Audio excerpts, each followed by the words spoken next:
everybody. My name is Rihanna Goss, and I'm here with Stacie Satery. We're with the Charlotte Mason Co-op, and I'm so excited to ask you some questions and find out about your classes that you're doing this semester, Stacie. I'm really excited to tell you. I love learning about herbs. I feel like I'm still a newbie, though. I really didn't start learning about different herbal remedies until about 2 years ago. So I still...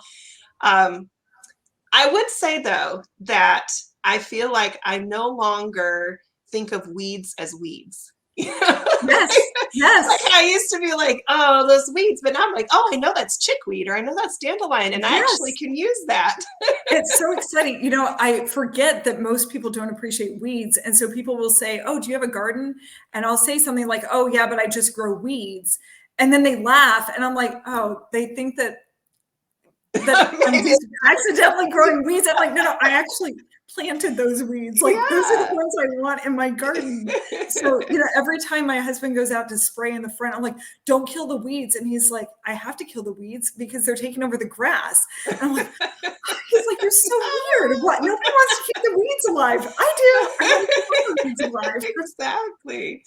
I know, because when you start to learn about even the history of medicine and how, you know, we kind of might have been better off in some aspects still using those old remedies versus the pharmaceuticals that are pushed so much these days. So tell me about the classes that you are teaching this semester. Okay, so I'm super excited because I'm on the schedule with 5 live classes. So 2 of them are the exact same thing I taught in the fall. I wanted to offer them again for anyone who maybe missed it in the fall.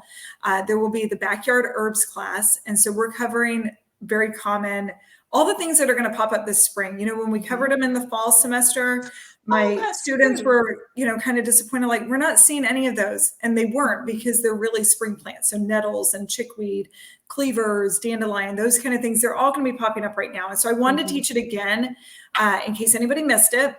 But also because those are going to be things that are popping up right now. So that's the backyard herb class? That's the backyard plants. Yeah. And is that children can learn from that one? So that's designed for children. Okay. And it's basically, you know, Charlotte Mason used object lessons. And so what she would do is, her teachers were amazing. They knew so many plants and things in nature that I feel like a lot of us don't know. We're learning it as moms.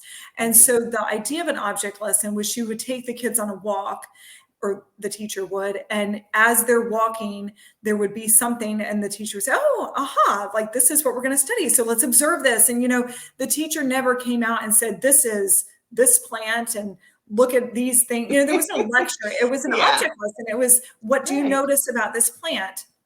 And so for me as a teacher, I've never been able to just be out on a walk and be like, oh, look what we found here. Let me, you know, I know something about it, because I've always had to be learning as I go. Yeah. So I always have an object lesson prepared. And then I just kind of guide my kids toward that plant, like, oh, hey, let's observe this plant. So the idea of an object lesson is for them to look at the plant and to make their own observations. Are the leaves opposite? Are they alternating? You know, how are the veins? Does it look like a dicot or a monocot? Like what? All of those things, they're observing that. And then the idea is that the teacher then takes all those observations and guides a conversation to teach the children about the plant. So my live class is set up the exact same way. Like, I will show a picture of the plant, and even though they can't touch it, I've made sure to use really good pictures that are very easy to look at and see and describe. And then we go into, I've only chosen herbs that are edible and medicinal, because I want kids to know the power of plants. I always have to giggle a little bit when we have a local nature study group where we go out on the trail here in town. And I'm always tickled when a kid says, wait, what? You can eat the plant? Wait, what? You can make medicine from the bark? Like, what are you talking about? Because sometimes kids don't have that connection to nature, and we've forgotten, we've overcomplicated everything. So the idea of the botany object lesson classes, both the backyard plants and the wildflower class that I'm going to be offering this spring, the idea is for them to make a connection with one plant each session and really know that plant, know how to identify it. know how So to when use you it. say session, are you meaning lesson or throughout the Yes. So whole semester? each lesson. So Okay. I teach 6 classes, and each Okay. class will cover one plant. And we're going Great. to cover that plant really well. And we're going to cover things in botany. So, the class is designed for ages 9 and up. Okay. Obviously, younger kids are welcome to join, but Hmm. there are a lot of botany terms in it because botany became very important on the science schedule as children progressed through Charlotte Mason's forms. And so Right. I want to make sure we're pulling in those botany terms. Um, and the idea behind any object lesson, any nature study lesson is to help kids become scientists, to make That's right. observations, Hmm. to help them in their scientific studies. And that's what we're going to Hmm. do is we're going to learn how to look at things and really see that plant and how to identify it so that when you're out in the wild, you're like, oh, hey, I know that plant. Yeah. So the backyard plants class, also, we did a lot of hands-on. The kids learned how to make remedies. So Oh, great. infusions, decoctions, we did salves and oils. They learned how to make tinctures. The new class for this spring, the Wildflower class, we're going to do handicrafts with it. Oh, So, fun. things like learning how to make a rice pack and putting herbs Mm. inside of that, things Okay. like that. So there'll be some handicrafts instead of herbal remedies this time, Okay. because I think wildflowers just lend themselves really well to handicrafts. So I Yeah. picked 6 wildflowers for this spring that, Okay. they may not be popping up right when we're covering it, but they will pop up. They pop up all over the United States. So I picked 6 plants that where you're at in the United States, you're going to see this wildflower at some point. And again, they're medicinal and edible flowers so that kids can learn to identify them and use them properly. I So love those are my that. 2 botany object lesson classes. I'm super excited. Yeah, Super excited. because A lot of it's, I fun. mean, that you can consider that your science for your children. Absolutely. Yeah, Yes. definitely. That's Yes. so great. I'm And I excited think to hear more starting about it. in Form 3 is when she had botany. I can't remember exactly, but I think that's when botany started coming up as a subject in the forms, was in Form 3. And so, Okay. like I said, there'll be lots of botany talk in these classes. So Right. we had a really good time last semester. The kids were very Hmm. engaged. The herbal remedies, we make them for the backyard plants. We make them right there in class. So I'm there to Oh, great. help with all of that, and I guide them through how to make it. And they walk away feeling like, oh, hey, I know how to find this plant, Yeah. identify this plant, use this plant, and benefit from this plant. Do So you lots of good also, stuff. one of the things that I've run into as I've learned is I'm not always sure I want to collect the herb where it's growing, Yes. just because of sprays and things like that. So, Mhm. do you also give parents ideas of where they can get maybe a dried herb that you're studying so that Yes, they can absolutely. use it for food or medicinal purposes? Okay. Yes. So first of all, we cover in the backyard plants class, we cover all the foraging do's and don'ts. And Hmm. we'll review it again in the wildflower class, because kids do need to be aware that picking something out of the ditch growing near them is probably not the Yeah. wisest place to pick a plant, even though Right. it looks like it is. Um, Hmm. and then for the backyard plants, there's a list of supplies that they need, and they can either Okay.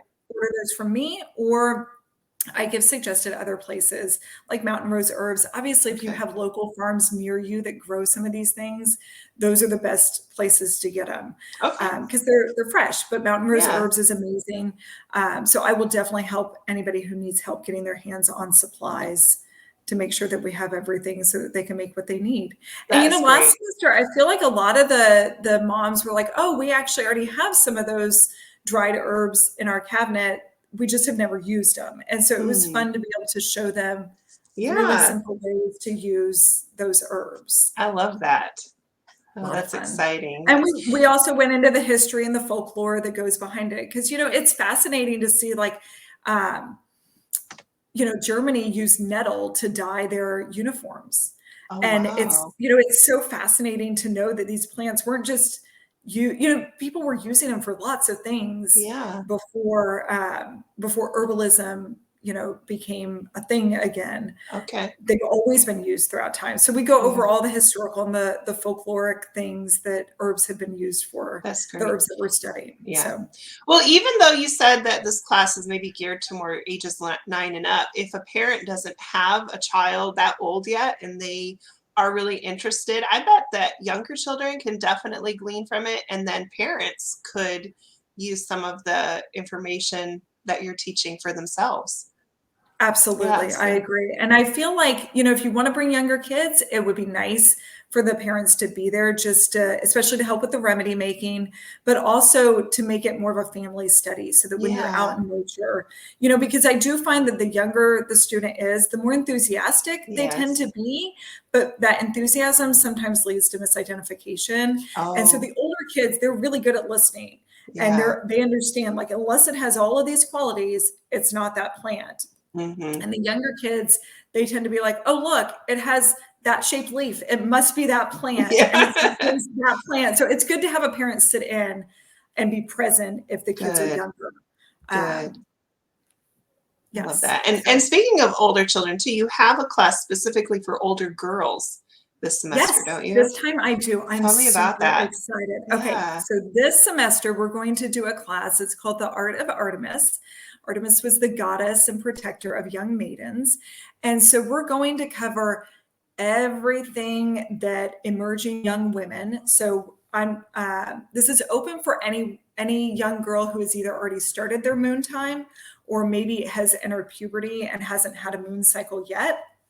All of those girls are welcome. This is not a sex ed course. This is designed as a course for girls to understand their cycles, the hormones that control the ups and downs and the moods and everything else. And we're going to talk a lot about what a gift our femininity is, because sometimes that gets overlooked in our culture today. And so I want to talk about, the period is not a curse. It is a gift and a blessing. And we're going to talk about how to manage the things that might make it feel like a curse, how to manage those with herbs and foods and very simple home remedies. Oh, so I'm super excited. I invite all moms to join in with their teen. I think that even as moms, sometimes we don't necessarily know, for me, I went to public school and I had the required sex ed class at some point in middle school, but they never talked about the hormones and the cycle that the hormones take and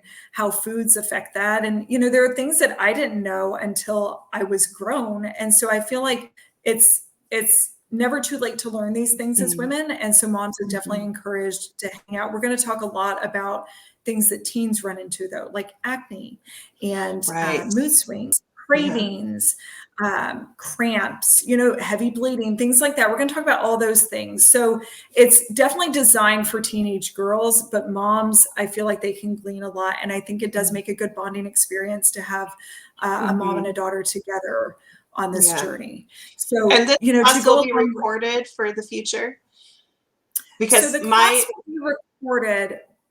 I don't know if it will be for the future, because I feel like, I was talking to Rachel about this, and I feel like it's a very personal journey to have with other girls about something so personal. And I want to honor that and keep our circle with us. So Rachel and I will talk about it a little bit more, but it may be something that we just offer this every spring live. Maybe you could record it, because I'm thinking for my daughter. So she's 10 and she's starting to show some signs of entering into that time, but she's not ready for this class. But maybe if you recorded it on your own and offered that in some way, that maybe in 2 years or something, I can do that. Because I think if we can leave out the personal stories and the personal side of things, I don't think that, it will be recorded definitely for people that are taking it this time if you miss a class, but for future classes, I just want to make sure that we are able to keep the space sacred for the girls that are in the group. So, very important. This is a very personal journey, and every class will probably differ. But it's such valuable information for every girl. We should all be taught how to honor and respect our cycle. And, we move with the moon, and just like the seasons, we're in winter right now and people are Mhm. go, go, go, go, go. And then they're like, oh, I don't know why I'm so tired. You're tired because this is the season when we as humans, we're meant to withdraw. Mhm. We're meant to eat fatty foods. We're meant to that's why Mother Nature sends out the spring weeds, because Yeah. now we've got to detox all that stuff we've been eating during the winter to stay warm. Yeah. But in our culture, we tend to just go, go, go year round.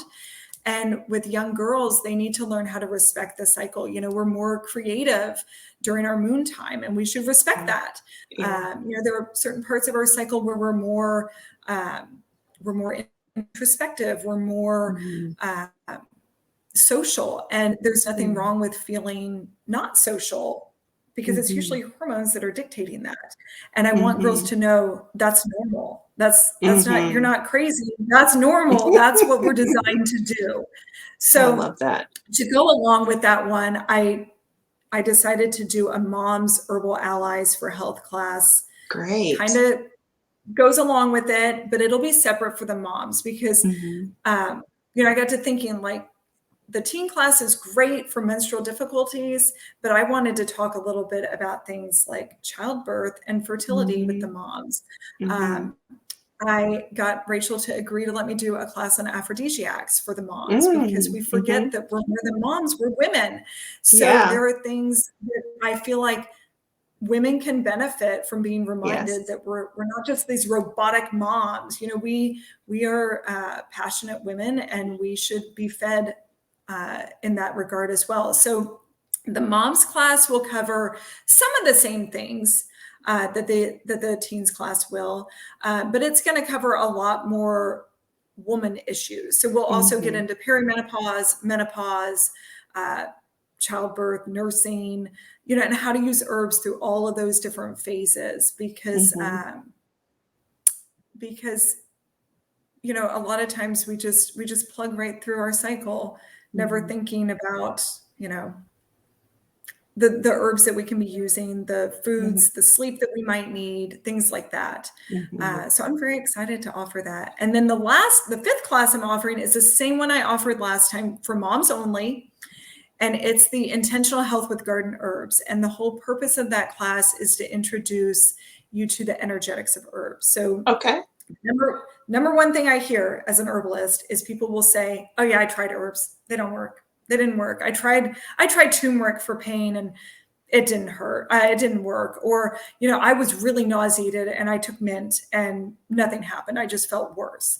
Well, the key to using herbs effectively is understanding energetics. So for example, on nausea, if you have nausea and signs of heat, then mint would work really well. But if you have nausea and signs of cold, mint is actually going to make all your symptoms worse. You need something like ginger.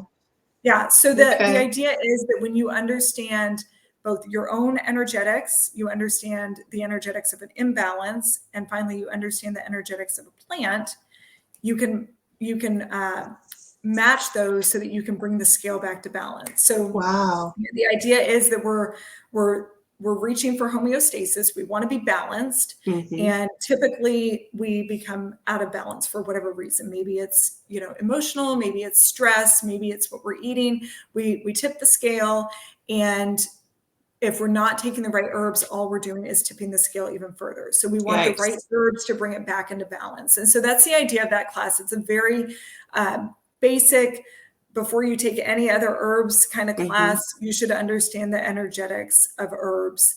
Will you also, when you're teaching that class for moms about the energetics of herbs and the balance, will you also go, for someone who has no idea about how to use herbs, of what's the difference between like a tincture and a decoction or something like that, of how to actually use it? Because a lot of times I might see something on a pretty meme, it's like, oh, if you're struggling with this, take this. And I'm like, how do I take that? Do I make a tea? What do you mean by take it? So, the thing about herbs is every plant is made up of chemical constituents, and certain things pull out those constituents. So some herbs lend themselves very well to tea. Some of them lend themselves better to tincture because the alcohol is able to pull out those constituents. So we do cover all of that. We're going to go over, all the different types of remedies. Now, the moms class, we don't do any remedy making in the class, but I do give homework assignments. Obviously, they're optional. But I give homework assignments so that you have something to work on to apply the knowledge that you're learning afterwards. So, one of my favorite things that we make is a lemon balm glycerite. Like, it's so What's a glycerite? Nice. So a glycerite is like a tincture, but it's made with glycerin. So it's a little bit sweeter. And so, for example, when my kids were little, I always had catnip glycerite available because you need to go even further. How do you get glycerin? Do you go to the store? So you actually, so you buy the vegetable glycerin, and this is not it is sweet, but it doesn't have an impact on blood sugar the way sweetener does. So I have a little client who is diabetic, and he is able to use vegetable glycerin. Obviously, his mom monitors his blood sugar levels, but we've never had an impact on them because it works differently than sugar does. So you buy the vegetable glycerin, and then you're mixing glycerin with water and pouring it over the herbs, just like you would make a tincture where you're pouring alcohol over the herbs. But in this case, you're using glycerin with water. And what I find is that if there's things I want my kids to take, so Echinacea Tincture, I love Echinacea Tincture. It's got this this zap to it. My kids don't like that when they're sick, but Echinacea Glycerite goes down just fine. So same thing like catnip, they wouldn't take catnip tea. It's so hard to get kids to drink tea when they're sick. Especially when they'll drink it, they'll sip it. But if you're trying to actually get a dose in them, it's really hard to get a dose of tea because they're so inconsistent about drinking it when they're sick. So I like the catnip glycerite because it allows them, it's sweet, like Tylenol is. Like, it's a sweeter form of herbal medicine. Is the dosage like a tincture, like a drop? Or is the dosage, so the dosage is like a tincture, like you would still do it by drop. And we do cover in the class, how do you dose for children? Because that tends to be a big question for moms. Moms are like, I want to give my kids herbs, but are these herbs even safe? And the answer is most herbs are safe for kids. The key is knowing how to dose it. So we do cover dosing for children in the class. That's wonderful. And it's not rocket science. So I interrupted you when you were talking about the lemon balm glycerite. Right. So that was one of the projects, is to make this lemon balm glycerite, because lemon balm is first of all, it's antiviral. We drink lemon balm by the gallon over here during cold and flu season because it's antiviral. But it's also, for moms, it's very soothing and it's very calming to the nerves. And so, there is in a lot of books, it'll say not to use lemon balm with thyroid issues. And I actually just went to a class last night with Maria Groves, and she was saying she just has not seen that in her clinical studies, that she has not seen an impact on the thyroid. I thought that was interesting too, because I tend to stay away from lemon balm for any of my thyroid clients. And she was saying she just hasn't seen it in her clinical work, that it actually affects it. Of course, obviously everyone has to, pay attention to their own body and see how it goes. But the point is that lemon balm is really good because it's so soothing. I mean, lemon balm, we have always kept a glycerite in our cabinet of lemon balm. And I remember when one of my kids was little, I guess maybe he had ADHD, but I think he was just like an energetic ball of go. And he'd run by and I'd be like, open your mouth, and I'd pop the lemon balm in. And, within 15 minutes, he seemed to be a calmer kid.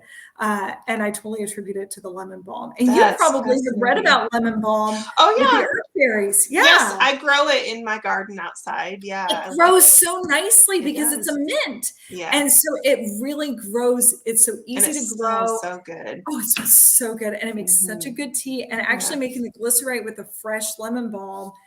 Lemon balm is one of those, some herbal remedies lend themselves well to dried herbs. Some really do better with fresh, and lemon balm is one of those that really does, but you can use dried, but it really does better with fresh. And so if you're growing it, mine actually just all all looks very sad right now because we finally Oh, got a cold front. And yeah. so it looks pretty Well, mine pathetic. would be under snow right now because we got like 4 inches of snow yesterday. So, Oh my but you know goodness. what's so funny is like the weather was so warm last week that I gathered some plantain, cleaver, and chickweed. So now Lucky you. it's Okay, we crazy. haven't seen, we've got, right now we've got a ton of henbit, chickweed, and sorrel down here. That's what I'm seeing. I haven't seen any cleavers. I haven't seen any stinging nettle. I haven't seen any, what was the other thing you just mentioned? Oh, Plantain. plantain. I love plantain. That is Yeah. one of my favorite. You know, that's like nature's Band-Aid. Like just Yes. smack it on an owie. And you know, we have used plantain salve to draw out so many different things. You know, one time I had a client, her kid was, you know, at our beach here, we have like these big dunes and they've got cactus in them. And her kid was running through a dune and jumped. I guess he thought he was going to clear the cactus and he didn't. And the spine went in through his toe. And she said, you know, it just looks angry. It looks really red and angry. And I was like, okay, we're going to soak that in, you know, basically like a foot bath of plantain. And she was amazed. She's like, I cannot believe that thing was in there so deep. I don't know how the plantain pulled it out, but plantain's an amazing drawing agent. So she was like, oh, I don't even have to take them in. Like you were able to, I didn't do anything. The plantain did the work. Pull it out. And then we were able to use some antibiotic herbs to make sure it didn't get infected. But plantain is amazing. It is. It really is. Yeah. And I love that kids get so excited when they can notice it. Absolutely. So, you know, and a lot of plants, there are a lot of plants that look similar. And in the classes for the kids, I do go over mimics because I want them to know, hang on, there's something else that looks similar. And this is why you have to be able to identify it properly. But there's a lot of plants that you just, like plantain. I mean, once you learn to identify it, you start seeing it everywhere because it is everywhere. It is. So it should be a really good fruitful semester or a really good herbal. Yeah, so you have the backyard herbs for children, you have the wildflower class for children, you have the Art of Artemis for teenage girls, or girls that are entering into that moon phase. You have 2 classes for moms. One of them is the hormonal type of herbal class. And then the other is for identifying herbal remedies and more broad aspect of herbs, right? You got it. Good narrating. You did a great job. I love it. I love that you're sharing your passion too, that you're sharing your knowledge and that other families can benefit from that and get healthier. Yes, absolutely. Yes, a little bit of plant knowledge goes a long way. Yes, that is so great. Yeah, and I love that it also covers a lot of science learning for the children too. Those botany classes that you'll have, because I've found that my children have flourished so much just through our nature study of actually observing, writing in their nature journals, and being able to even like find the common things between several plants, like when we were learning about calendula and chamomile and how they're both very similar in the family, with the like ray and disc flowers and so we do use the nature journal in the classes. And in herbalism, we have a fancy word for basically what's a nature journal. We call it a materia medica. And it's a way of keeping track of all the plants that you're studying and, you know, knowing how to use them. And so we do use the nature journal in both of the kids' class. And, you know, I feel like when we use the nature journal alongside the object lesson, the kids are learning to own that knowledge. They're, you know, taking that as their own knowledge. And so I loved, I did have some moms email me last semester with nature journals and just seeing their nature journals and seeing all the facts that they included. And they're little budding herbalist with their Medica. So, you know, I covered it with moms. I don't know if any of the moms, I didn't even ever ask if any of the moms updated their nature journals after our classes, because we cover a lot of herbs in the moms class and then herbs.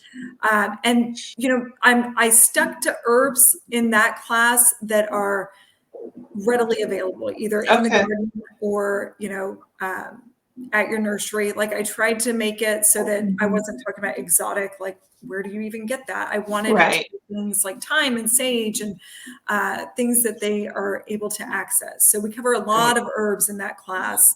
Kind of a very brief overview of lots of things. So That's great. Yeah, I know that will be really helpful as the cold and the flu season and everything is on yes, us to know those yes, different remedies. absolutely.